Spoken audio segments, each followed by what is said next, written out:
मैं doctor Sanjay Kumar Jaiswal, doctor Jaiswal hospital का proprietor हूँ। मैं लास्ट 22-23 ईयर से ऑर्थोपेडिक के क्षेत्र में, जिसमें कि फ्रैक्चर है, गठिया है, जॉइंट पेन है, नस की तकलीफ़ है, स्पाइन की तकलीफ़ है, जॉइंट रिप्लेसमेंट है, आर्थ्रोस्कोपी है, स्पाइनल सर्जरी है। लगातार मैं इस काम को किए जा रहा हूँ। इस हॉस्पिटल को खोलने का मकसद मेरा इतना ही था कि कम से कम लागत में जो आधुनिक सेवा है चिकित्सीय ऑर्थोपेडिक क्षेत्र में, जो लेटेस्ट टेक्निक है उसको दूं और बहुत ही जल्दी, जितना कम से कम समय है उस समय में मैं मरीज़ को यहाँ से डिस्चार्ज करूँ। यहाँ जितना भी ऑपरेशन होता है मैक्सिमम मोर देन 98%, अगर अपर लिम्ब का, हाथ का अगर ऑपरेशन हुआ, बाह का हुआ, तो वो सेम डे छुट्टी जाता है ऑपरेशन करवा के। अगर लोअर लिम्ब का ऑपरेशन हुआ, पैर का, जांघ का, कुल्हे का, तो वो 2 से 3 दिन मैक्सिमम समय है। उसके पीछे कारण मैं ये देखा इतने दिनों में कि हॉस्पिटल में ज़्यादा स्टे से एक तो इन्फेक्शन का खतरा रहता है, दूसरा एक पेशेंट के साथ में 3-4 अटेंडेंट रहते हैं, सब आदमी उसी में लगे हुए रहते हैं। तो ये ट्रीटमेंट का कॉस्ट सिर्फ पेशेंट के कॉस्ट से नहीं आंका जा सकता। ट्रीटमेंट का कॉस्ट ऑल ओवर, कि उसके आदमी का कितना समय यहाँ गया, कितना दिन हॉस्पिटल का बिल बढ़ा और कितनी दवाई चली, वो सब मिला के एक होता है कि इतना खर्च मेरा आया। तो जल्दी से फ्रैक्चर का या जॉइंट रिप्लेसमेंट का, ये सब तरह का पेशेंट का ऑपरेशन करके मैं अगर जल्दी से भेजता हूँ तो उसका कॉस्ट 1/4 में आ जाता है। अगर 1 लाख रुपया खर्चा होना चाहिए तो वो आदमी 25,000 में चला जाता है। और इसके चलते ही बहुत सारे लोग कभी कभी बाहर से भी फ़ोन करते हैं कि मेरा ऐसा फ्रैक्चर है, व्हाट्सएप पे एक्सरे उधर से करवा के भेज दिए। मैं उसी दिन उनको यहाँ से डायरेक्शन देता हूँ, सब मॉर्निंग में बुलाता हूँ और शाम तक में हो सकता है कि बड़ा से बड़ा ऑपरेशन करके सेम डे या दूसरे दिन उसकी छुट्टी हो जाए। तो इस तरह से उसका कॉस्ट इफेक्टिव। और दूसरा कि ट्रीटमेंट जो हम लोग का प्रोग्नोसिस है या उसका जो रिकवरी है, मरीज जितना जल्दी घर चले जाए उस आदमी का रिकवरी उतना ही फास्ट होता है। तो मोटो इतना ही है कि मैं लेटेस्ट टेक्निक से, जो आधुनिक विधि से, जो अच्छी से अच्छी, जो वर्ल्ड क्लास का ट्रीटमेंट है वो मैं पेशेंट को दूं, और उसके साथ साथ उसका जो लागत है, उसका जो मूल्य जो वो खर्चा कर रहे हैं, वो किसी भी जगह से कंपेरेबल हो। Even middle class, lower middle class और एकदम लो सोशो इकोनॉमिक ग्रुप का भी, जो गरीब से गरीब लोग हैं, वो भी इलाज करवा के जाते हैं। और एक्चुअली में ये मानवता के नाते, ह्यूमैनिटेरियन ग्राउंड पे, और जो एक संवेदना है, जैसे चूँकि मैं उसी परिवेश से आया, शुरू से बैकग्राउंड मेरा बहुत नीचे ज़मीन से आया, तो मैं एक एक आदमी को भली भांति समझता हूँ कि बेचारा इनको क्या तकलीफ़ है। कभी कभी ऐसा भी होता है कि गरीब आदमी अपना इलाज करवाने आया और वो चावल फाँक रहा है, तो मैं अपने स्टाफ को बोलता हूँ कि सुनो भाई, तुम लोग जो खाना खा रहे हो ना, तुम 2 आदमी का खाना और बना दो और इसको दे दो। ये फीलिंग्स है, इसको लाया नहीं जा सकता, ज़बरदस्ती ये नहीं हो सकता। तो अब कोई मरीज़, अब पहले भी बता दिया कि मैं चलो 10,000 रुपया में आपका काम होना है, अब जाने से में 1,000 रुपया नहीं है, 2,000 रुपया नहीं है।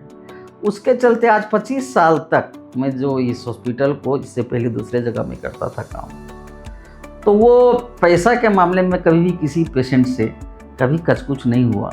जो भी गए, क्योंकि मैं इतना समझ चुका हूँ, जब वो मरीज़ सेटिस्फाइड होके जाता है और मरीज़ जब ठीक होता है, उससे बड़ा रिवार्ड हमारे लिए कुछ नहीं है। पैसा तो चलो आप काम करते हैं तो पैसा मिलता है, चूँकि इतना बड़ा सेटअप है, स्टाफ है, इक्विपमेंट्स है, बहुत तरह का जनरल खर्चा है, तो वो तो होता है, लेकिन कोई दिक्कत नहीं आई, क्योंकि मरीज़ के आदमी को समय, कभी कभी तो ऐसा होता है कि मरीज़ का ऑपरेशन है और उस दिन तक एक भी पैसा जमा नहीं है।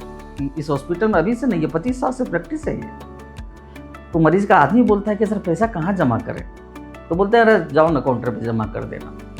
क्योंकि मैं ये मानता हूँ और मैं ये देखा हूँ, क्योंकि यहाँ बिलिंग का कंडीशन लाखों में नहीं है। तो उसका होता क्या है कि मरीज अब जाने लगता है चलो 1000-2000 रुपया कम देगा, यही होगा ना, मैं पैसे के ऊपर में आ रहा हूँ। चूँकि सब चीज़ तो आज के डेट में कोई भी मरीज कहीं इलाज करवाता है, सबसे इम्पोर्टेंट उसके लिए बेचारे के लिए पैसा है। तो वो आदमी जब जाने भी लगता है और 1000-2000 रुपया कम भी दिया, तो हम लोग उसके एवज में कि पेशेंट को रोक लें या इतना में नहीं होगा, क्योंकि वो संवेदना है अंदर में, और वो मरीज को देख के ही झलक आता है कि बेचारा ये कहाँ से लाएगा।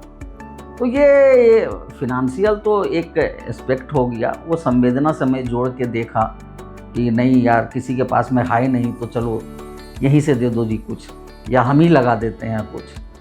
तो ये बराबर चलते रहता है। लेकिन सबसे जो इम्पोर्टेंट है कि जो लेटेस्ट टेक्निक है, हमारे हॉस्पिटल में 3 ऑपरेशन थिएटर है, C-आर्म से लेके हर एक चीज़ से लैस है वो, और आधुनिक विधि से मिनिमल इन्वेसिव से छोटा छोटा चीरा से, जो पहले बहुत बड़ा चीरा लगाते थे जिसमें बहुत सारा ब्लड भी निकलता था और मरीज़ का रिकवरी भी लेट होता था, इन्फेक्शन से लेकर हर एक चीज़ का खतरा रहता था। लेकिन अभी के समय में ये मिनिमल इन्वेसिव टेक्निक से patient first day second day ही छुट्टी होता है और उसका रिकवरी भी बहुत फास्ट होता है, और उसके चलते उसका खर्च भी बहुत कम आता है। अपने यहाँ फिजियोथेरापी सेंटर भी है, जिसके चलते जिस मरीज़ को रिहेबिलिटेशन के लिए, एक्सरसाइज के लिए जो चीज़ करना है वो हमारे यहाँ अवेलेबल है। पैरामेडिकल स्टाफ, नर्सेज सब बहुत वेल ट्रेंड है, और ऑपरेशन थिएटर एकदम आधुनिक ऑपरेशन थिएटर यहाँ पर बना हुआ है। ओपीडी में बहुत सारे नंबर तो मैं फिक्स किए हुआ हूँ कि मैं इतना नंबर से ज़्यादा नहीं देखूँगा, क्योंकि अगर किसी को देखे तो जस्टिफाई करे कि भैया जो आदमी बेचारा उस काम के लिए आया है सिर्फ नंबर पुराने के लिए कि मैं 100 पेशेंट देख लूँ, 200 पेशेंट देख लूँ, और वो कोई सेटिस्फाइड होकर नहीं जाए, तो वो अच्छा अपने को भी नहीं लगता है और मरीज़ को तो अच्छा लगेगा ही। स्वाभाविक बात है, उसको लगता है कि मैं गया हूँ तो मेरा पूरा का पूरा काम होना चाहिए। तो वो अच्छा समय दे के और लगभग सेम डे ही मरीज़ ओपीडी में दिखा के कोशिश करता हूँ कि चूँकि बहुत दूर दूर से लोग आते हैं, झारखंड के एक कोना से आते हैं, उधर छत्तीसगढ़ तरफ से आते हैं, वेस्ट बंगाल के तरफ से आते हैं, कुछ पार्ट बिहार के तरफ से आते हैं। तो कोशिश करता हूँ कि जब अगर उसका नंबर लगता है और कुछ जांच भी होता है, जांच भी अपने यहाँ बहुत नॉमिनल जांच है। जांच में कि वो चूँकि ऑर्थोपेडिक है तो एक्सरे है या बीएमडी है या कोई नस की जांच है या कुछ ब्लड इन्वेस्टिगेशन है। महंगे जांच में जैसे एमआरआई सब का बात करें तो अगर 100 पेशेंट देखें तो एक आदमी को एमआरआई का इंडिकेशन रहता है या नहीं भी रहता है। तो एमआरआई से ज़्यादा जो क्लिनिकल ग्राउंड पे हम लोग डायग्नोसिस करते थे, तो कभी कभी आदमी सीधे आ जाता, बोलता है कि सर एमआरआई करवा दीजिए ना। तो हम बोले कि एमआरआई करवा के क्या करोगे? देखो एमआरआई करवाएंगे तुम्हारा ये नस दबा हुआ यहाँ मिलेगा और उसका इलाज ये है। अगर एमआरआई करवाओ तब भी इलाज ये है, और एमआरआई नहीं करवाओ तब भी इलाज ये है। तो बहुत समझ में आ जाता है। लेकिन बहुत को लगता है कि नहीं, हमें पेरीफेरी में दिखाया, मेरा बहुत अच्छा नहीं हुआ, उसको लगता है एमआरआई करवाएंगे तो मेरा इलाज बहुत स्वाभाविक है। कुछ कंडीशन में ऐसा होता है कि अब एमआरआई करवा लो तो उससे कुछ चीज़ ऐसी होती है जो जानकारी मिलती है, उससे पेशेंट का भला होता है। लेकिन एमआरआई होल सोल नहीं है कि एमआरआई जस्ट एक इन्वेस्टिगेशन है, जांच है। एमआरआई ट्रीटमेंट का एक पार्ट है कि आपको पता चलता है, लेकिन क्लिनिकल ग्राउंड पे बहुत सारी चीज़, बहुत सारे जांच के अलावे ही देखने से ही मरीज़ को पता चलता है कि इसको इस तरह की तकलीफ़ है। और सेम वही चीज़ होता है, एमआरआई करवा के आता है, उससे पहले मैं अगर एक्सरे पे दवाई लिखा हूँ, रेस्ट लिखा हूँ या फिजियोथेरापी लिखा हूँ, एक्सरसाइज लिखा हूँ, मेडिसिन लिखा हूँ, ट्रैक्शन लिखा हूँ, उस कंडीशन में अगर वो एमआरआई करवा के लाता है और मैं देखता हूँ और मैं जो बताता था पहले बताया हुआ था वही चीज़ एमआरआई में मैं जब दिखाता हूँ और बोलता हूँ कि अब क्या होगा सर, हम बोले वही होगा जो दवाई लिखे हैं वो चलेगा, इसमें कुछ चेंज होने वाला नहीं। तब उसको लगता है कि नहीं सर सही बोल रहे थे कि नहीं एमआरआई करवाना इतना नेसेसिटी नहीं है। तो एक्चुअली में मेडिकल साइंस ये बहुत बड़ी साइंस है। आदमी, ये बीमारी जो है वो समुद्र के जैसा है। अभी हमारे लोग का फैकल्टी में कुछ बीमारी ऐसी है जिसका कि नाम आया हुआ है कि कॉज अननोन, नॉट नोन, अभी तक पता नहीं चला। मेरे को नहीं, पूरे दुनिया को ये पता नहीं चला कि ये किस चीज़ के लिए है। चाहे गठिया हो या बहुत तरह की ऐसी बीमारी है, तो उस कंडीशन में फिर हाइपोथेसिस आता है कि नहीं, जो थोड़ा मोटा आदमी है उसको होता है शुगर, जो पतला आदमी है उसको नहीं होता है, फिर वाइस वर्सा कर दिया, नहीं पतला आदमी को भी हो सकता है। तो ये हाइपोथेसिस चलते रहता है कि भाई ये एसोसिएटेड इस आदमी को देखा गया कि इस बीमारी से ग्रसित है। तो डॉक्टर, बीमारी जो है वो समुद्र के जैसा है और डॉक्टर का ज्ञान एक चम्मच पानी है। आप समझ सकते हैं, पूरे दुनिया का डॉक्टर जितना जानता है उससे हजारों गुना वो नहीं जानता है अभी के समय में। तो ये डे बाय डे करके ये डेवलपमेंट का क्षेत्र है। डेवलपमेंट, पहले बहुत सारी चीज़ें थी, आज से 30 साल 40 साल पहले जो डॉक्टर को समझ में नहीं आता था। ये क्या, वो अब जो अज्ञात था वो ज्ञात में आया, अब नोन में आया। बहुत सारी चीज़ अभी भी अज्ञात है जो बाद में नोन में आएगी। तो ये मेडिकल साइंस है। और दूसरा बात कि डॉक्टर तो बोलने के लिए, चूँकि ये सांसारिक क्षेत्र में अगर किसी का आदमी का इलाज होता है, ठीक होता है, तो वो समझता है कि नहीं डॉक्टर भगवान है। ऐसी बात नहीं। मैंने एक पढ़ाई की और पढ़ाई से मैं डॉक्टर बन गया। अगर पढ़ाई में एडवोकेट का करता तो एडवोकेसी में तो मैं एडवोकेट बन जाता।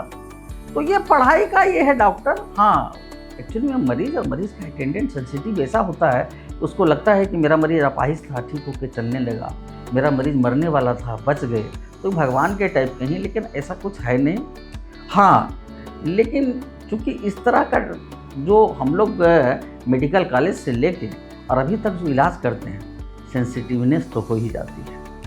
मरीज़ को देख के मरीज़ को पता नहीं चलता है, लेकिन अगर मरीज़ को रात में अगर सांस थोड़ी ज़ोर से चलने लगती है तो डॉक्टर का सांस तेज चलने लगता है। ये फैक्ट है। चाहे वहाँ पर वो मरीज़ क्या खर्च किया या क्या खर्च नहीं किया, उससे कोई मीनिंग नहीं है। ये किसी भी डॉक्टर के लिए मैक्सिमम से मैक्सिमम, मैं बोल रहा हूँ, जिन्होंने मेडिकल साइंस MBBS या किसी स्पेशलाइजेशन की पढ़ाई की है, वो कहीं से भी हो, और वो भी राजधानी टाउन में, जहाँ की सबसे एक से एक दक्ष डॉक्टर है। वो मनी मटेरियल एक अलग एस्पेक्ट है, लेकिन जब ट्रीटमेंट की बारी आती है और जब हम लोग पेशेंट को देखते हैं, चाहे ऑपरेशन थिएटर में, चाहे ऐसे ही, मरीज़ और मरीज़ के बीमारी के अलावा कुछ नज़र नहीं आता है कि ये क्या दिया, क्या देगा, क्या नहीं देगा। मतलब डॉक्टर 100% देना चाहता है। लगता है कि मेरा जान इसको मिल जाए। इससे ज़्यादा सेंसिटिवनेस, और इस प्रोफेशन को मैं क्या बोलूँ, मतलब मैं इतना एंजॉय कर रहा हूँ, एंजॉय इन द सेंस कर रहा हूँ कि मेरे को अभी भी, जबकि इस क्षेत्र में भी बहुत सारी जगह पे बहुत सारी चीज़ें हो रही है, सोशल मीडिया से लेके सब जगह लोग नाराज़ भी हैं। डॉक्टर का बच्चा भी बहुत समय बाद डॉक्टर नहीं बनना चाहता है, लेकिन मेरे घर का और फैमिली का इस प्रोफेशन से, मैं भी डॉक्टर हूँ। यहाँ पर डायबिटीज़ और थायराइड का भी इलाज होता है। डॉक्टर सीमा कुमारी यहाँ पे डायबिटोलॉजिस्ट और थायराइड का काम करती है यहाँ पे। और हम लोग का लाइफ स्टाइल सब चीज़ देख के, क्योंकि बच्चे को तो संस्कार घर से मिलता है, बच्चा डेली देख रहा है हम लोगों को कि भाई घर में हम लोग के यहाँ क्या कॉर्डियल माहौल है, कोई किचकिच नहीं है। जहाँ भी जाओ पापा का नाम या ऐसे ही नाम लेके एक रिस्पेक्ट के भाव से देखता है कि अरे अरे अरे भैया बहुत अच्छे डॉक्टर है, अरे तुम उसका है। तो बच्चे इंस्पायर होकर, दोनों बच्चे मेरे डॉक्टर बनने चले गए। एक बेटा फाइनल ईयर करके MBBS करके अभी स्पेशलाइजेशन MS इसका PG का एग्ज़ाम देगा, और एक बेटा मेडिकल कॉलेज में अब सेकेंड ईयर में जाने वाला है। तो वो उन लोगों को मैंने डॉक्टर बनने के लिए नहीं बोला, कभी नहीं बोला कि तुमको डॉक्टर बनना। वो बाय चॉइस, वो अपने से, उसको लगा कि इससे अच्छा प्रोफेशन तो हो ही नहीं सकता है। और मैं इतना ही बोलना चाहूँगा कि ये प्रोफेशन अब धीरे धीरे करके मैं ये समझ पा रहा हूँ, क्योंकि ये हॉस्पिटल एक्चुअली में ये डॉक्टर द्वारा ऑपरेटेड हॉस्पिटल है, ये कॉरपोरेट नहीं है। यहाँ डायरेक्ट हमारे से और मरीज़ और अटेंडेंट का बात होता है। मरीज़ को छिकनी होता है तो मरीज़ का अटेंडेंट बाहर आता है, सिस्टर स्टाफ को बोलता है सर से मिलना है, और उसके एवज में मैं बोला हुआ हूँ कि 10 बार भी आए तो तुम गेट खोल के सबसे पहले उसको भेजो, क्योंकि उसका मरीज़ एडमिट है, क्या तकलीफ़ है नहीं है, तुम्हारे यहाँ बोल रहा है, तुम अपना सुन रही हो, कर रही हो। अगर उसको लग रहा है कि मुझे एक डॉक्टर से बात करना, और 99% तकलीफ जब वो आदमी हमसे बात कर लेता है तो वो फुल सेटिस्फाइड हो जाता है। और कहीं भी जो ये दिक्कत हो रही है ये कम्युनिकेशन गैप है कि डॉक्टर मिलना नहीं चाहते हैं, नहीं एक बार मिल लिए जी हम नहीं मिलेंगे, नहीं।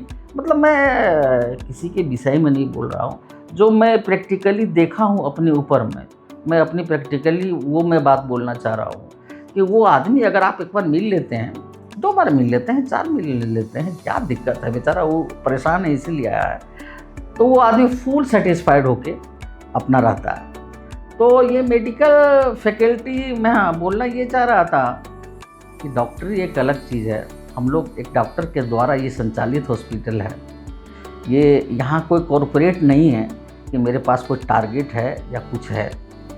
हमको एज ए डॉक्टर के रूप में जो अच्छा लगता है मरीज़ के लिए, जो अच्छा से अच्छा हो, जो कम से कम खर्च में उसका काम चल सके, उस चीज़ का सबसे पहले मेरे दिमाग में ख्याल आता है और उसी को मैं निरंतर 25 साल से कर रहा हूँ। और तो क्षेत्र इस चीज़ को ठीक है, ये प्रोफेशन एक अलग ढंग से अब निकल चुका है, लेकिन अभी भी जो डॉक्टर है, डॉक्टर के द्वारा संचालित हॉस्पिटल है, वो अभी भी इस क्षेत्र को डॉक्टरी लाइन से वो अपना देख रहे हैं कि मैं कम से कम खर्च में अच्छा से अच्छा इलाज देके एक सिंपैथी के साथ, सहानुभूति के साथ, संवेदनशीलता के साथ, ह्यूमैनिटी के साथ इस क्षेत्र को मैं सर्व करूं, मैं सेवा दूं और उस एवज में आपको मिलता है। ऐसा नहीं है 4 टाइम खाना खाने वाला आदमी, पहले बताइए इस भारतवर्ष में ही कि जो हम लोग एक कपड़ा पहन लेते हैं, जो कार पे चलते हैं, कितना आदमी को नसीब है। पूरे देश का मैं बात बोल रहा हूँ।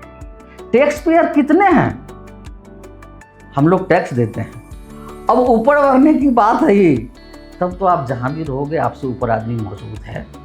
बड़े बड़े उद्योगपति से भी बड़े बड़े उद्योगपति हैं, देश से बड़े देश हैं, उसका कोई अंत नहीं होता है इच्छा का। मैं दूसरे लाइन का भी मतलब ये बात मेरे दिमाग में आता है। इस प्रोफेशन को, डॉक्टर को डॉक्टरी प्रोफेशन से ही जोड़ के देखना चाहिए और उसी में रहना चाहिए और उसी को मैं जी रहा हूँ और उसी को मैं अपने बच्चे को भी मैं यही शिक्षा दिया हूँ कि भाई कल के डेट में अगर आओ तो डॉक्टरी करो, ठीक है। हाँ, अगर तुमको बहुत कुछ चाहिए तो बहुत सारा बिजनेस है यार, तुम कर सकते हो, दुनिया में किसी चीज़ की कोई कमी नहीं है। लेकिन हाँ, ये तय है अगर आप मेहनत और ईमानदारी से करते हैं ना, तो ऊपर वाला आप जितना के लायक हैं उससे ज़्यादा देता है। मैं यही देखा हूँ। मैं कभी कभी मानता हूँ कि हम उतना के लायक नहीं थे जितना ऊपर वाला हमको दिया है, और सबके साथ यही होता है। तो मैं फिर से आप लोगों का सुनने के लिए, समझने के लिए धन्यवाद ज्ञापन करता हूँ और सबको बोलता हूँ कि डॉक्टर को डॉक्टर ही मानिए। ये एक प्रोफेशन है, ये एक टेक्निकल नॉलेज है और वो अपने हिसाब से बेचारा सब बेस्ट देने का कोशिश करता है। इसमें कहीं कोई किंतु परंतु नहीं रहना चाहिए। और होता क्या है कि कोई मरीज आता है, उसको लगता है कि मेरा मरीज ऐसा था, ठीक था, कभी कभार ऐसा हो गया। ये साइंस बहुत बड़ा बात है। ऐसा भी होता है कि कल के डेट में जिस मरीज को बोलता हूँ कि कल तुम्हारा छुट्टी हो जाएगा जी, तो फर्स्ट क्लास हो गया, वो रात में ऊपर वर्टिकल हो जाता है। और जिसको बोलता हूँ कि कल का सूरज नहीं देखेगा ये, वो आदमी चल के चला जाता है। क्या बोलेंगे उसको आप? डॉक्टर दोनों के लिए मेहनत किया है, क्यों चाहेगा किसी के विषय में? लेकिन हाँ, ये बात पेशेंट के अटेंडेंट को भी समझ में आने लगती है। ये भी एक बात है कि ये डायलॉग और आप क्या मेहनत कर रहे हैं, नहीं कर रहे हैं, कितनी संवेदना है आपका उस पेशेंट और अटेंडेंट के पास, और आप किस चीज़ के लिए काम कर रहे हैं, ये बात पेशेंट अटेंडेंट को भी समझ में आती है। हाँ, उसके साथ में और बहुत इर्द गिर्द वाले आदमी रहते हैं, सबका अपना अपना काम है। इसी के साथ मैं फिर से धन्यवाद करता हूँ। Thank you.